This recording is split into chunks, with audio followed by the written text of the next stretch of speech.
The responses, and one of the areas that probably, because it has already been indicated because of the cash flow, that's when the fund has been used, which again is the contrary of the requirements. But if the money can be refunded back, and we'll do the follow-up in terms of, again, the 2024-25 audit cycle, just to see in terms of whether this deposit has already been refunded back. Very well. Maybe I'll ask the legal officer to read out the provision on internal borrowing, the PFM. Yeah, that is under Section 142 of PFM that states that on borrowing by county government entities, and it provides that the county assembly may authorize short-term borrowing by county government entities for cash management purposes only.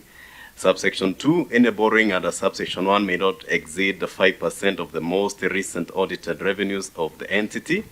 And 3, a county government entity that has any such borrowing shall ensure that the money borrowed is repaid within a year from the date on which it was borrowed. Thank you, Chair.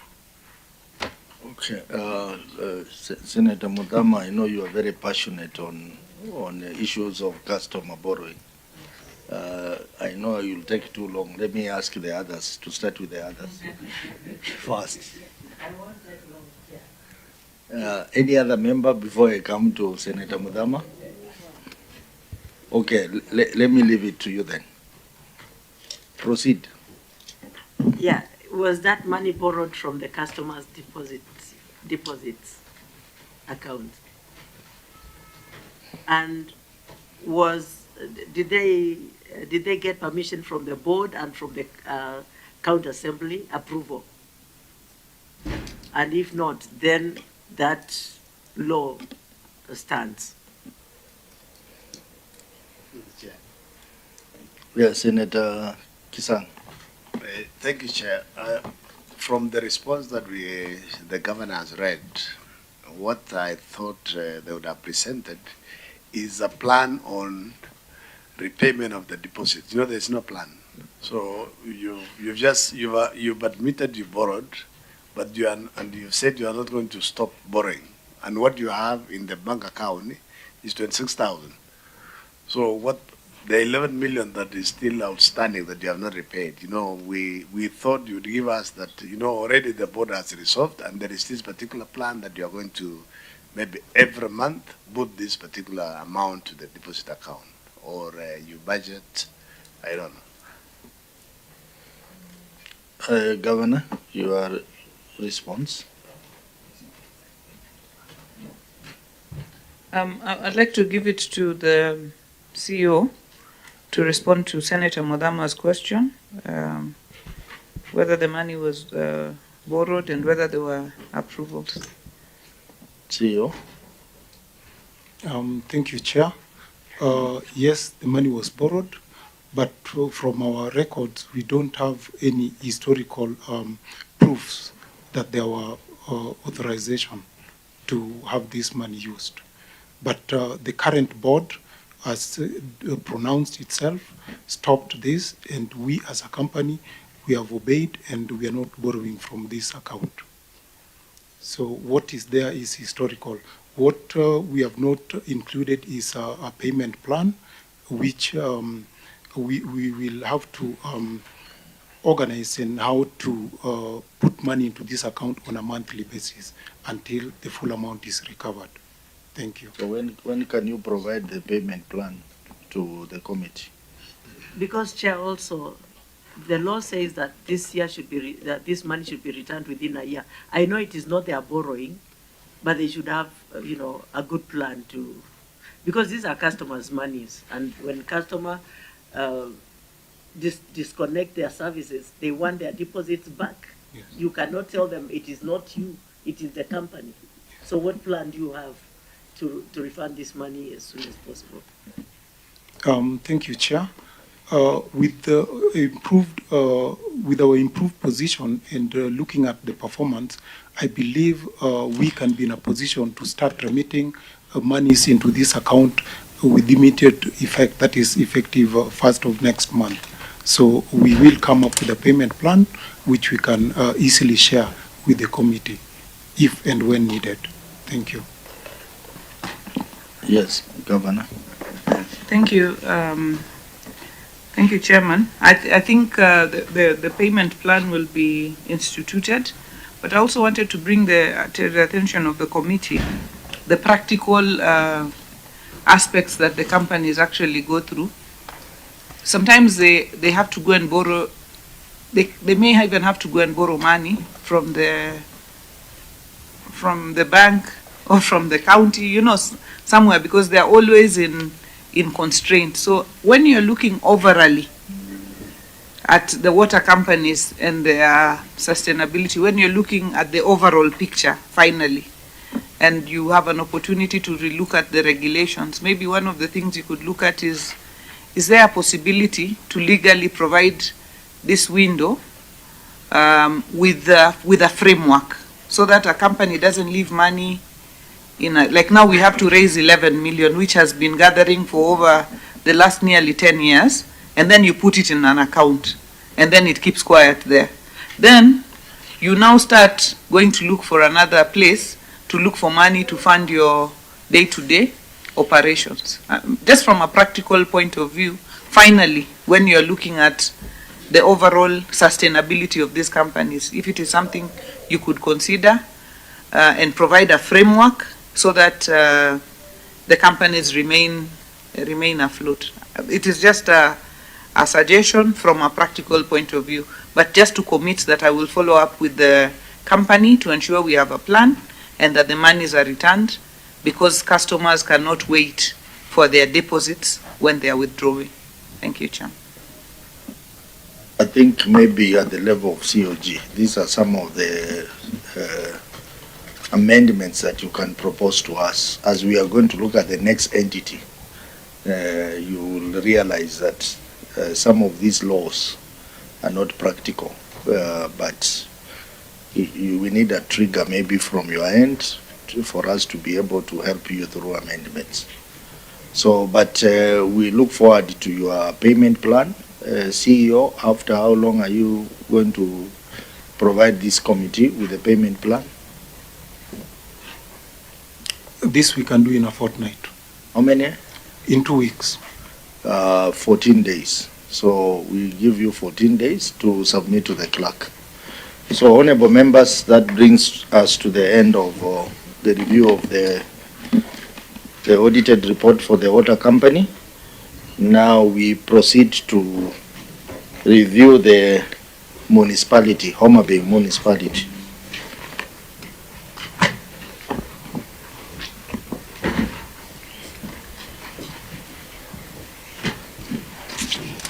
So we can have staff from the municipality take your positions.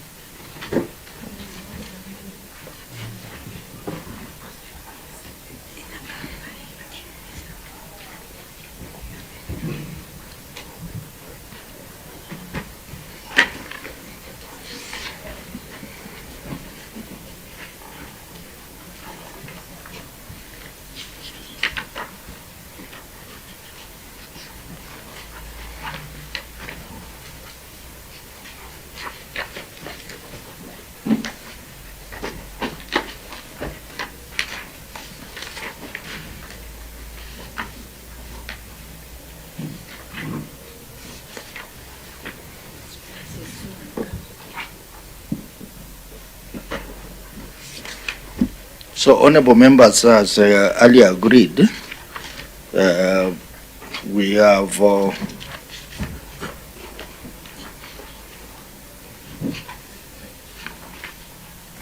a number of queries, but this is how we will proceed.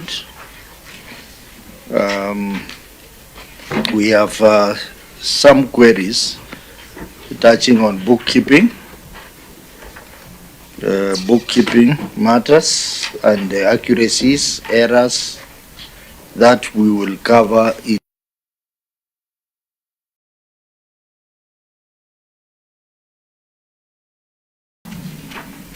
a query on lack of independence of the municipality. And this query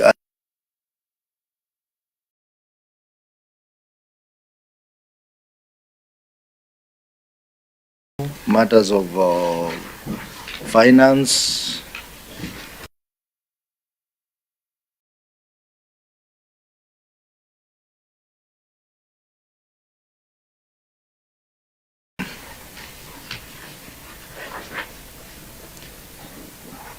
matters of functions, and matters of even the strategic plan.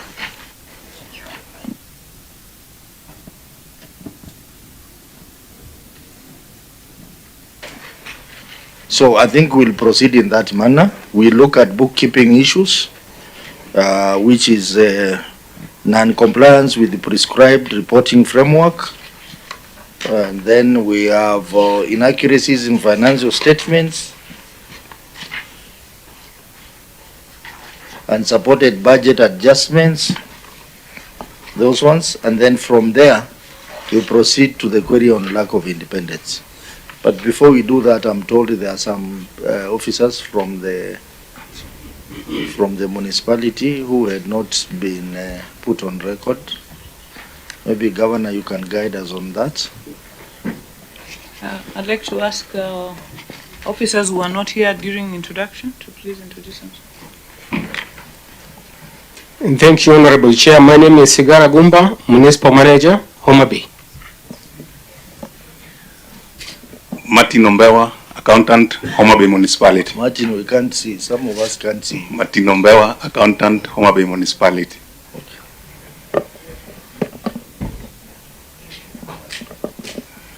Geoffrey Odhiambo, Municipal Board Member, Homa Bay Municipality.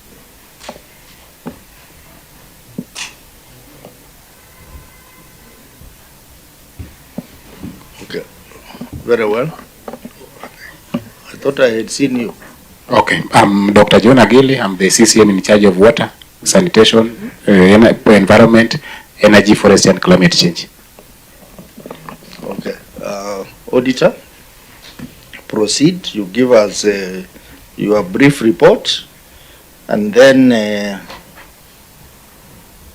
the members, I would not require the auditor to read out the query, but we will have a discussion around issues of bookkeeping. And then the auditor, you will now present the query on independence. So just give a summary report. Thank you, Chair.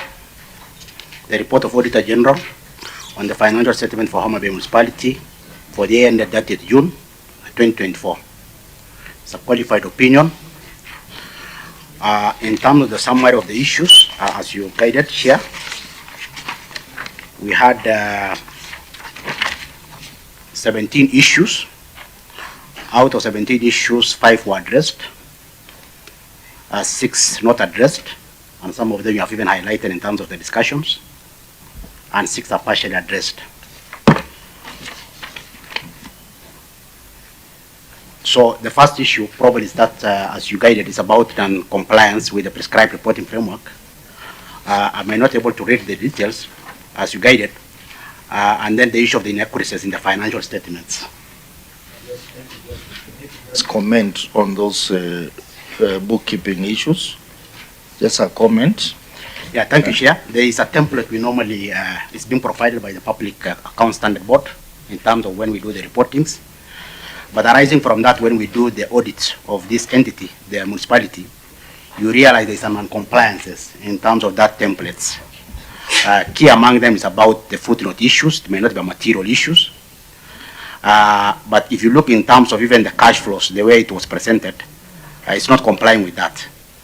And the issue of even the note of the property and plants is not aligned into the financial statements. But if it comes to the issue of the inaccuracies of the financial statements, there was a fund which has already been received, but it was reported in the financial position, and the standard requires that it's supposed to be reported in the changes in the net assets. So it's about accounting of those funds that has already been received. So that brings in issue about non-compliance of the reportings as more of the accountings. Senator Kisang. Great, Chair. This is not the first time we are seeing such issues, Chair. This is basically issues about competence. So maybe I need to find out from the governor. I mean, we have the CC here, we have the Chief Officer Finance, and the accountant in charge of this particular municipality. I don't know if the accountant, the one who signed, is qualified? Is he a CBAK? Is he on good standing? Because these are errors that should not arrive in Senate. Maybe you need to ask the auditor. Yes. In the financial statements that you have, who signed those statements? Yes, auditor. Who signed the statements? Thank you, Chair. We have CPA Martin Ombewa Ojiere, the head of accounting services. Spec number 27659. Clerk, can you check the status of that member of ISPAC?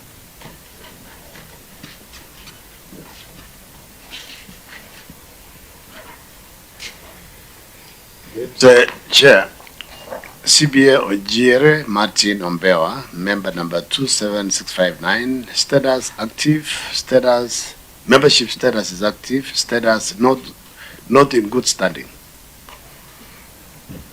Is Martin here? Yes. Okay, can you give him a mic?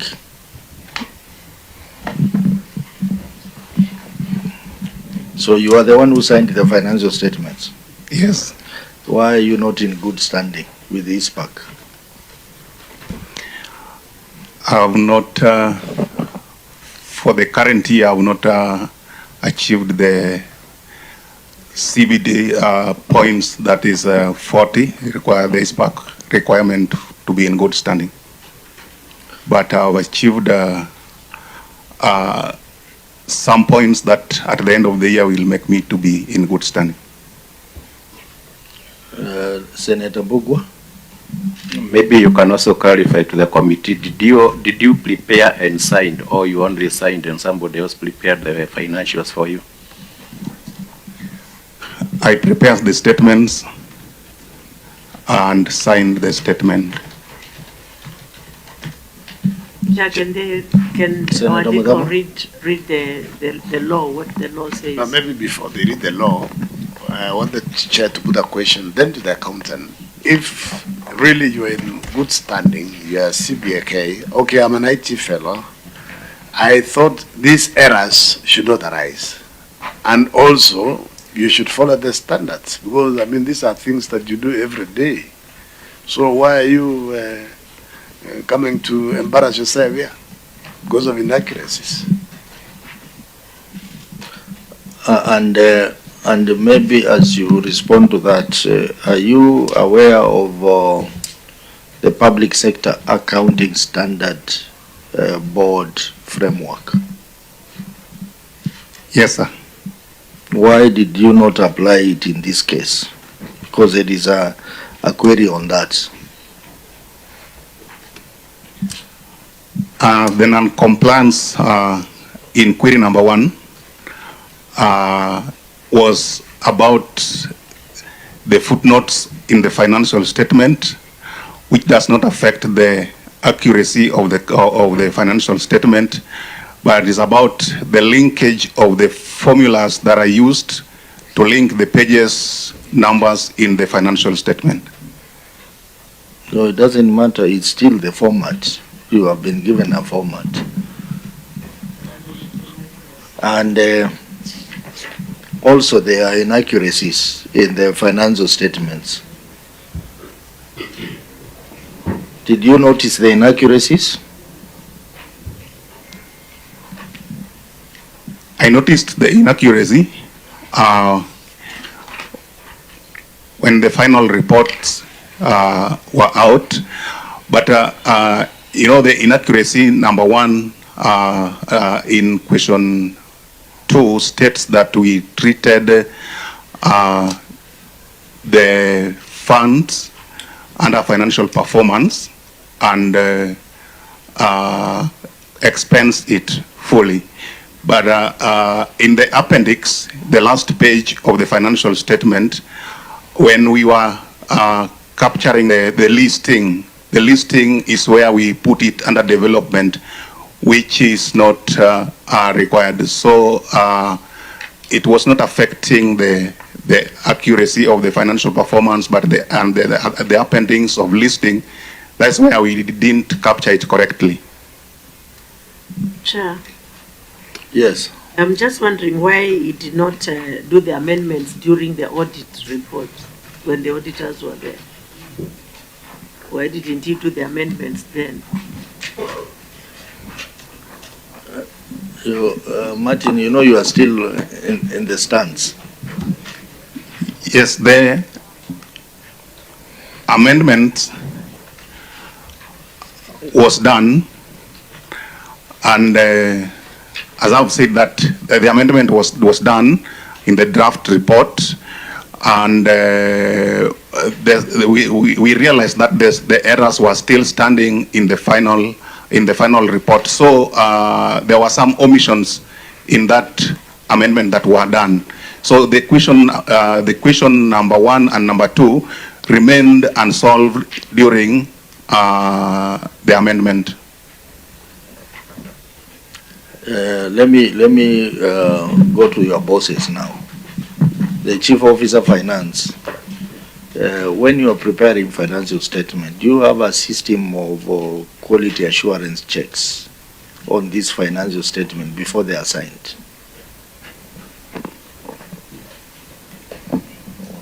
I thank you, Chair and committee. We do have a system of reviewing the financial statement, and what happened in this case for this particular one we are discussing now is that by the time the amendments were being done in the financial statement, the process of finalizing and certification of the report for the audit had actually happened. That is why the certificate had already been issued when some of these amendments were yet to be factored in. I think there was a communication breakdown in the process of communicating the amendments to the auditors, and also the timeline difference between when they were communicated and when the certification was done. But there is a process, and they were realized during the process. It's only that the communication and their inclusion in the final report where there was a miscommunication, Chair. But there is a process, and it was actually implemented during this one.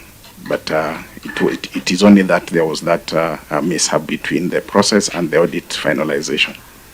Chair, Yes. MP, for clarification, did the CEO of Finance attend the exit meeting?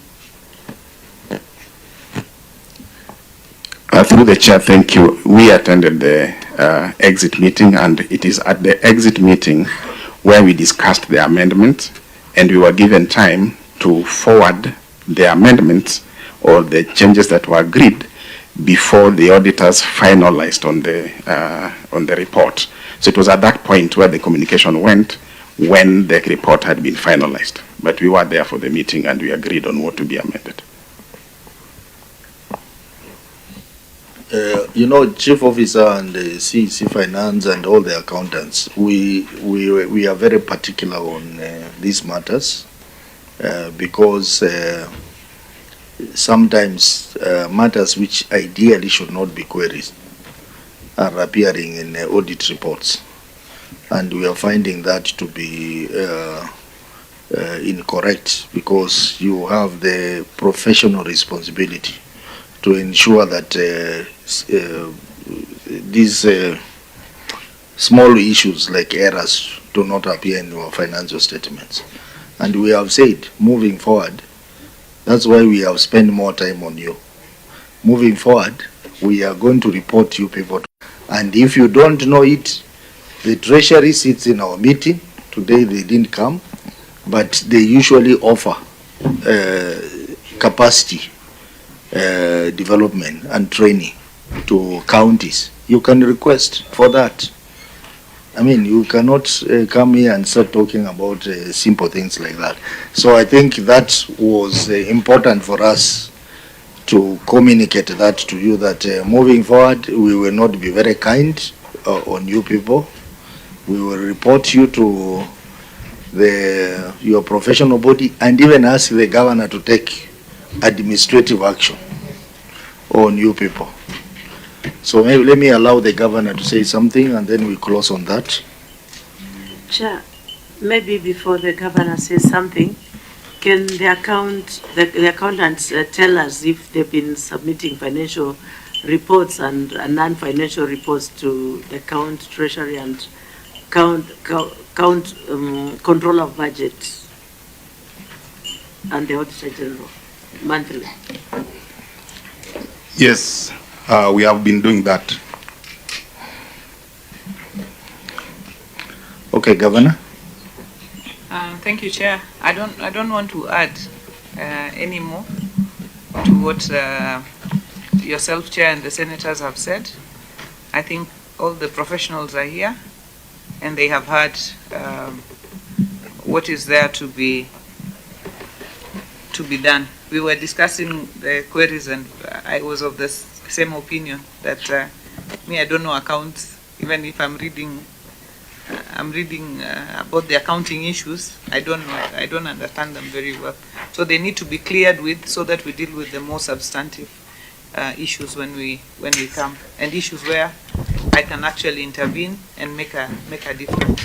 Thank you, Chairman. Okay, thank you very much. So let's proceed to the substantive query on independence, lack of independence. Thank you, Chair. And as I said, a number of queries relate to this. So, honorable members, even as you interact with this query, you can bring in other issues in the other queries so that we save on time. Lack of independence of Homa Bay Municipality. Thank you, Chair. Lack of independence of Homa Bay Municipality. That's on page 15 of the summary.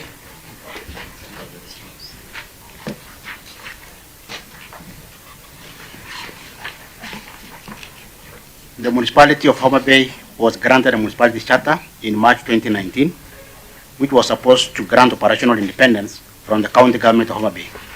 However, the review of the operations of the municipality revealed lack of autonomy, as the municipality's budget was prepared and controlled by the county executive, and there was no budget approval by the municipality board. Further, the county government has continued to perform a number of functions which were transferred to municipality as provided for under paragraph 5 of the Homa Bay Municipality Charter, including the promotions, regulations, and provision of the refuse collections and solid waste management services.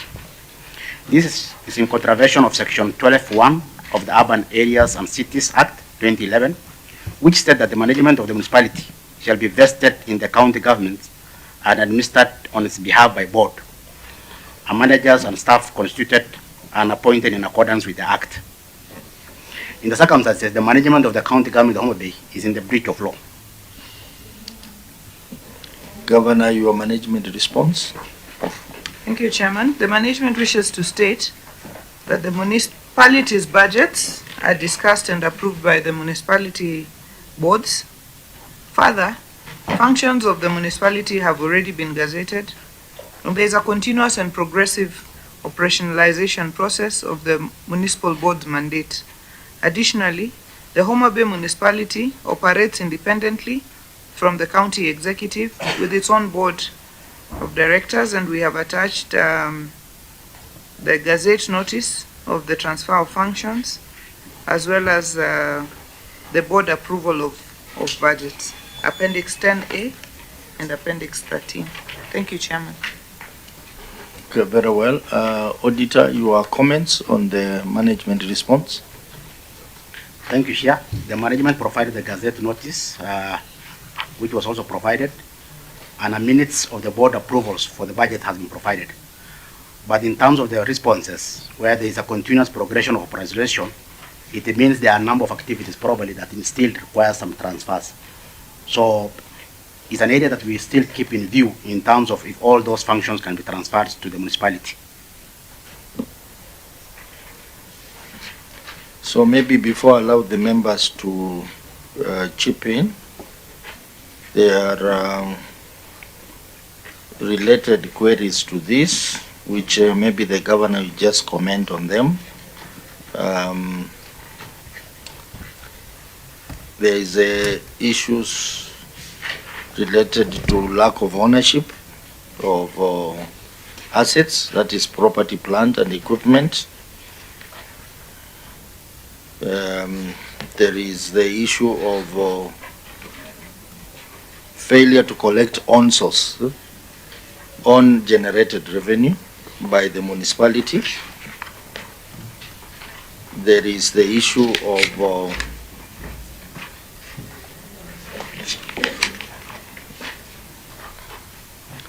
lack of monitoring and evaluation framework and report, issues of lack or failure to adhere to budget.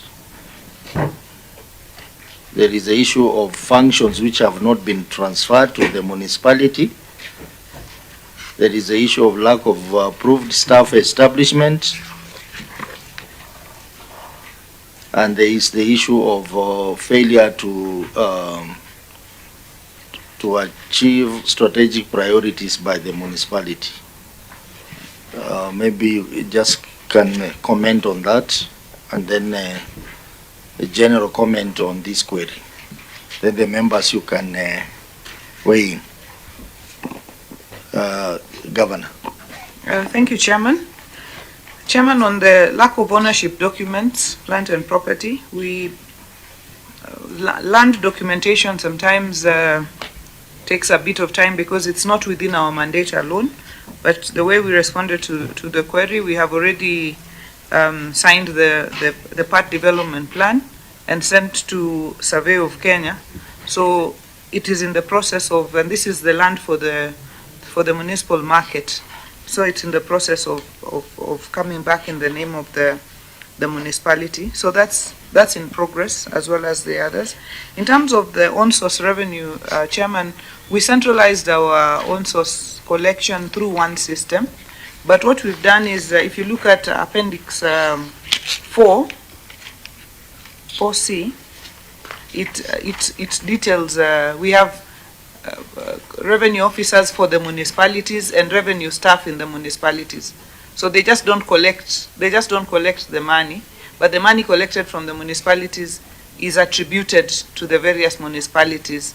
And you can see there is a report there that in the year 23-24, Homa Bay municipality collected 62,627,000, and it's broken down by the streams, the revenue streams. So the revenue collection is happening in the municipalities. In terms of the monitoring and evaluation frameworks and reports, I think that is the finance team is handling. And there is a monitoring and evaluation framework that we use as a county that has also been availed for use by the municipalities. In terms of the lack of approved staff establishment, we have a consolidated staff establishment in which the municipalities also are a part of. But you know, they need to do this on their own as well. But as I said, Chairman, we were coming from somewhere, and we are almost getting to where we need to be. In terms of failure to achieve the strategic priorities by the municipality, we looked at the targets in the strategic plan, and there is need to review the strategic plan and put targets that you can that are actually achievable. Because if you say you're moving from 15% to 100% of drainages, for example, some of those targets, you can just put them in a strategic plan because it's a document. But we felt there's a need for review of those strategic priorities and make them attainable within the time that is of the strategic plan. Coming back to the query on the lack of independence of the Homa Bay municipality, we devolved the functions. We have moved the staff. I mean, the staff are with the municipalities. The boards are stronger. We spent the last financial year trying to give some level of financial autonomy also to the municipalities, so that they are able to budget and requisition their own monies, which we have now attained. They budget, they finalize, they only requisition money through the IFMIS like everybody else through the normal system. So, Chairman, I don't think we are where we need to be in terms of the independence of the municipality. Let me admit that.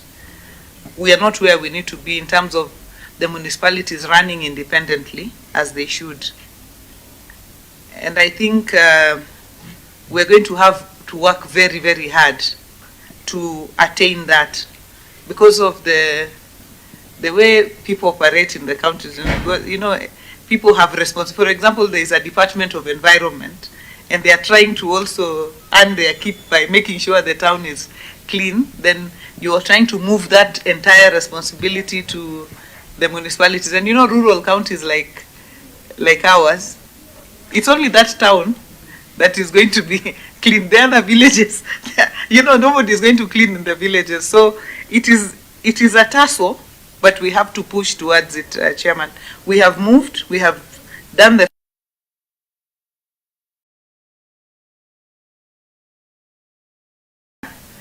next year, Chairman, that this matter is fully resolved. So just give us a bit of time to work on the cultural and the mindset.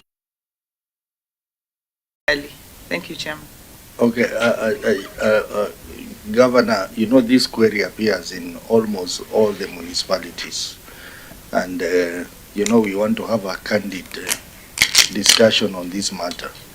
Because whereas the law, the Urban Areas and Cities Act, talk of independence of municipalities, we have realized that it is not practical because counties feel that they are going to use the main revenue source. They are going to seize control of some key functions to the municipalities. Is that the case? Given that you have, in your response, you have indicated that it is not going to be easy. So, because we want to help you as a Senate, if it is an issue of amending the law, so that to align the law to the practical situation on the ground, because the cities, the Urban Areas and Cities Act seems to suggest that the entire issue of revenue collection and management should be the preserve of the board and the municipality, and yet there is a county there with an elected governor. How practical is that, and how can we help you in dealing with those loopholes in the law? So I think that is a matter that we keep discussing with the governors. So maybe you can say something about that. Thank you, Chairman, for, I think, bringing it out maybe clearer. I was trying to to go around it a bit. But, Chairman, I think the Urban Areas and Cities Act presumes our maybe old centralized system, where then the municipalities are it's like our old municipal councils, which were the ones that were on ground. So, especially because of the donor funding that is associated with urban areas, counties have tried to maneuver and find a way, like, for example, revenue. There's no way we are going to say that the municipality is going to collect the revenue on their own and spend it. It's not practical, and that is why, to work around it, we have said, yes, there will be municipal revenue collectors, there will be municipal revenue officers. We will account for the revenue within the municipality, but the collection is just done centrally, because you realize that is all the revenue. If you remove the revenue collected in municipalities, there's no other, apart from cess from sand, there's no other, there is no other revenues in the counties. That is the truth of the matter. So I think it is a matter to continue to discuss so that practically we have these institutions working, but also working in recognition that the county governments are here and it is not the old system that we have. We have a new devolved system, a government that is also on the ground. Thank you, Chairman. Honorable members, you can chip in. Senator Mbogo. Thank you, Chair. The governor is being honest, because even if you look at the forwarding notes of response, she's admitting that these other municipalities, that is Diwa, Bita, Kedube, and Yugis, have not been operationalized. So we understand you, Governor, because even these municipalities, when you create them, there is the flow of maybe cash from the donors. But the problem is you as the COG, you are sitting with this problem and you are not escalating it to the Senate so that we can make the amendments. Because the issue is not only in Homa Bay, it is all over. So probably it is time you sit down, you engage the relevant committees of the Senate, because this issue will still recur next year. And I know when you come here next year, you'll still have to address the other 4 municipalities, and it will be worse. So we better have the mechanism to address them. Thank you. Chair. Senator Kisang. I agree with Mbuko. Okay, we've discussed these things with the other counties. Maybe also the governor needs, when they sit as Council of Governors, you also look at the donors. You know, the donor is talking about independence. So you can also sit down with them so that you agree on a framework, so that the amendments that you will propose for us to move for you, you are also in agreement with the donors, so that we don't amend and then it gives you a problem with the funds that you get from the donors associated with independence. Yeah, you see now, you have said something about the donors. You know, what we see in other municipalities is that they attempt to do some of these things, like gazetting the transfer of functions, appointing a board, and it stops there. The body will never meet, the body will never transact anything, and that is all to get the donor support, and then it stops there. That's why we need really to amend the law. Amida, and then Beatrice. No, Chair, I must commend Governor, because she's actually admitting that the municipality, of course, you know, the responsibilities is eating into the actual responsibility of the county government. I like that, because we've had other counties that have really struggled and, you know, fight, of course, and refuse to accept, you know, this responsibility. In fact, I look at it, it's like more the cows grazing together, but then, you know, like they're all afraid of finishing grass for one another. That's what I look at. Senator Beatrice. Thank you, Chair. I would like to make this comment because I also happen to have been a key player in the Urban Areas and Cities Act.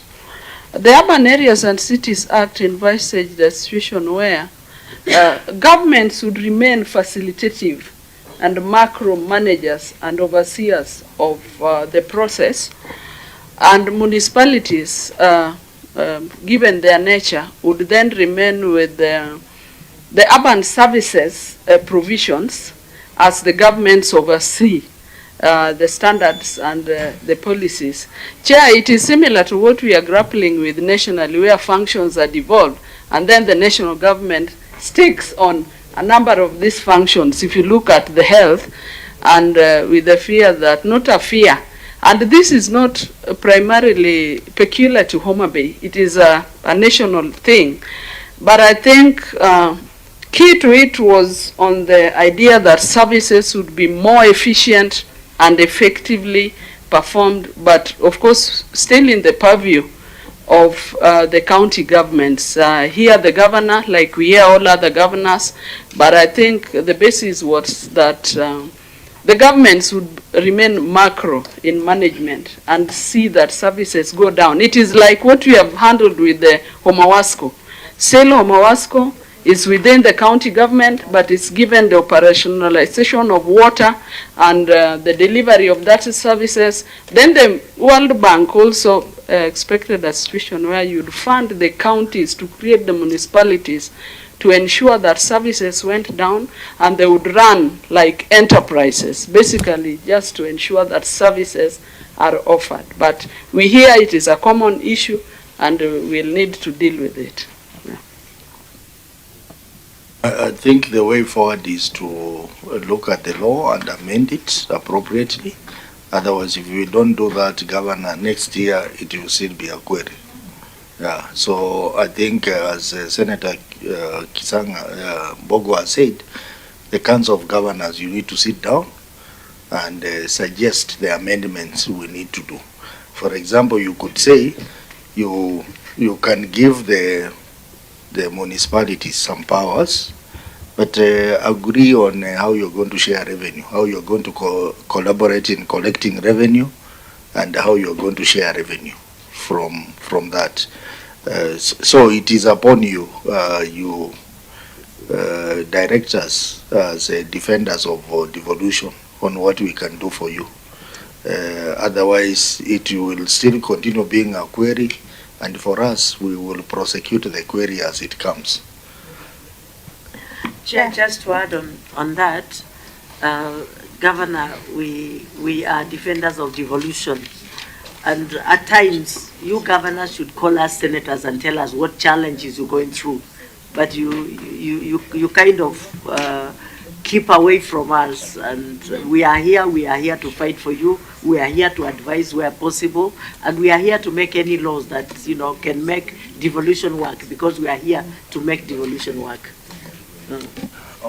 Okay, I think we now come to the end on this matter. Governor, we will request that those recommendations members have given, they be taken very seriously. We shall also send a written interim recommendation to you for action. So, honorable members, we come to the end. I am not going to allow final comments. No, please allow me. I'm president. Because you are the president, or what? Please. Okay.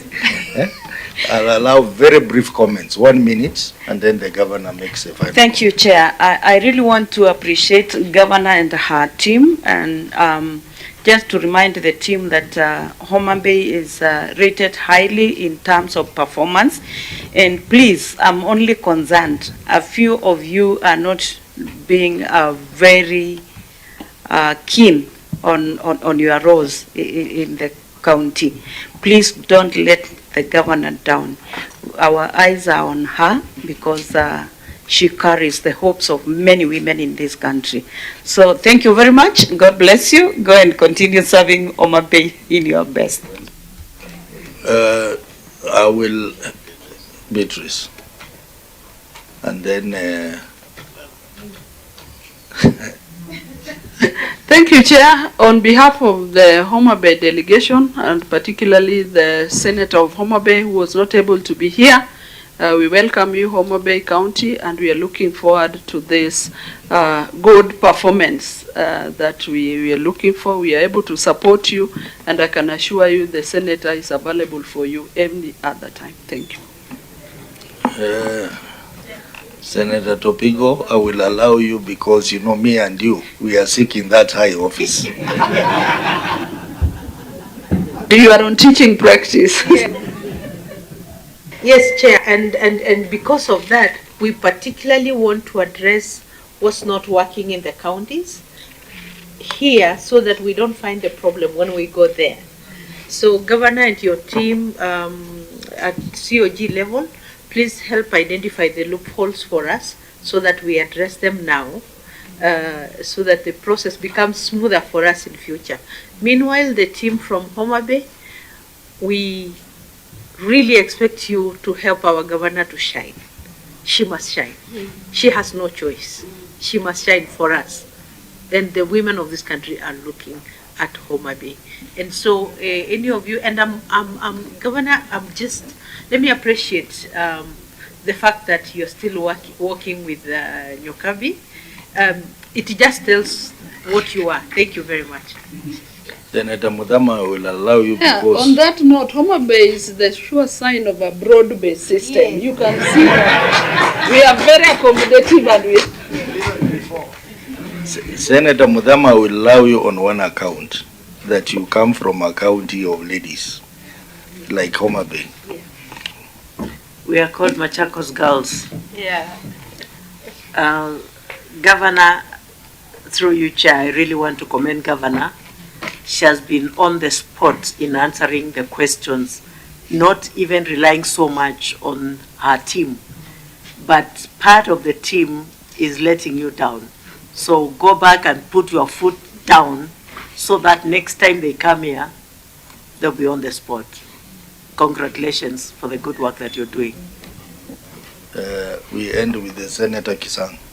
Thank you very much. Mine is to say congratulations also for retaining our colleague Priscilla. You know, she's a senior advisor, and also for taking my friend Fred.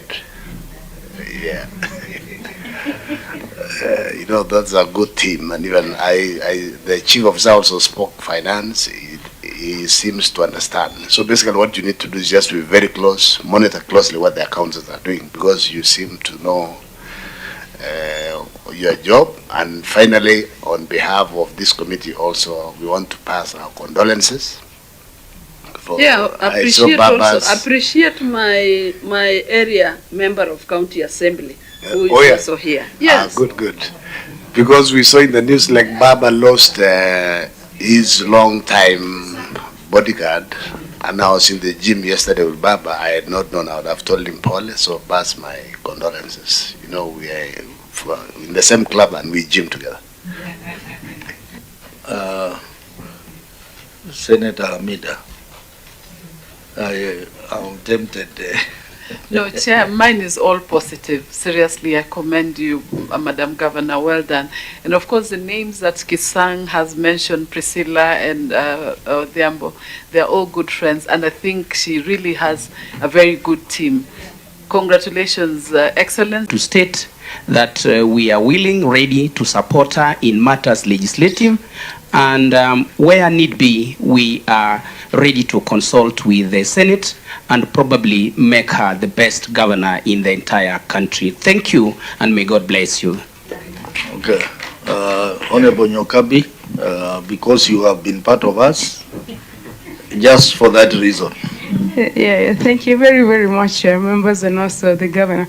Just to underscore what Governor Gladys is doing in Homa Bay in the sense of implementing fully a rule of law county. The entire Chapter 11, we follow the law very closely, and so very, very happy with the challenges that you raise around where the law can continuously make devolution and the promise of devolution be achieved. So thank you very much. I've also been very happy to be a new Homa Bayan. In fact, muwe munaniita atieno. Governor, your final comments. Thank you very much, Chairman, and thank you very much, Honorable Senators. Thank you for the areas that you have corrected us, the areas that you pointed out that need improvement. We promise that we're going to sit down and work on those areas thoroughly. Thank you also for the very kind words. They weigh heavily on our shoulders because we can't afford to go wrong, because the promise of devolution must be attained, so that even my good deputy party leader, by the time he heads to Vihiga, it is a true county and devolution still stands. So it lies on our shoulders and yours. And I want to really thank the Senate. So first let me start by thanking this committee of PIC. The issues that you highlight today were issues that were never brought out.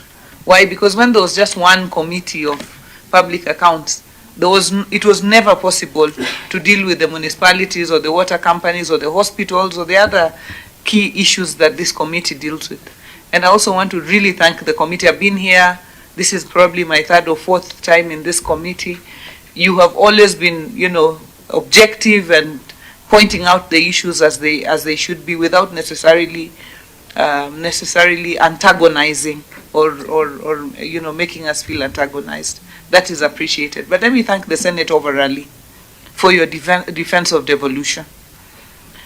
Today, we would not be speaking about the 387 billion that counties are getting. We would have been at probably 380. Today, we would not even have the additional allocations that now you passed the law if it was not for the Senate.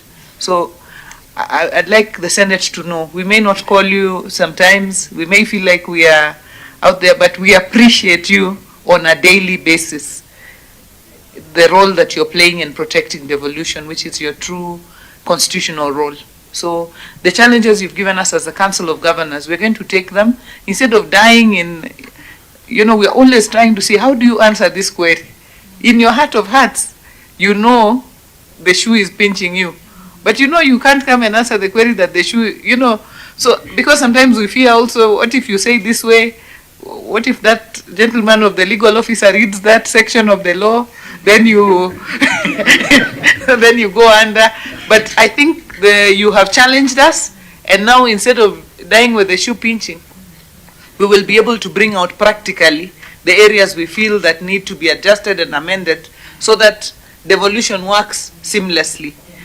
Thank you so much, and please receive the gratitude of the people of Homa Bay. And I'd also like to take this opportunity to welcome members of the committee. We will be hosting Madaraka Day on 1st of June, and also to welcome you to the Devolution Conference, which will also this year be taking place in Homa Bay from 12th to 15th of August. Thank you and God bless. Yeah. Thank you very much. Thank you, Governor, for first of all honoring our invitation to come before us. Indeed, you are among the governors who believe in accountability. We know that there was some strange ruling that was done by the courts that gave us very strict timelines to process audited reports, which is very impractical. But you have appeared before us, not because of the court ruling, but because of the need to respond to accountability issues. And members have made very kind remarks to you because of the performance of the water company. When you appeared before us, the company was making losses. There were a lot of many problems, but we are happy that within a period of 1 year, you have been able to make the company make profit. There are some loose ends which we have given you directions on what needs to be done, and we hope that the people of Homa Bay will have access to clean, safe drinking water as we move forward. I also want to say that we as senators, we are very passionate about the defense of devolution, and we want to join the governors in saying that the devolution is under attack. And as senators, we will not allow this to go on. We are seeing members of parliament, members of the National Assembly, now wants to take over markets, they want to take over roads, they want to take over hospitals. I mean, I think this should not allow it to go on. So we stand with you in that, and we encourage you to feel free to share your concerns to us, particularly the concerns we have not under the Urban Areas and the Cities Act, and many other areas, so that we can address those concerns. As I thank you very much. I'm very happy as your deputy party leader that I'm having a performing chairperson of the ODM party. Have you seen the governor of Kajiado? Yeah. Thank you very much. The meeting is adjourned.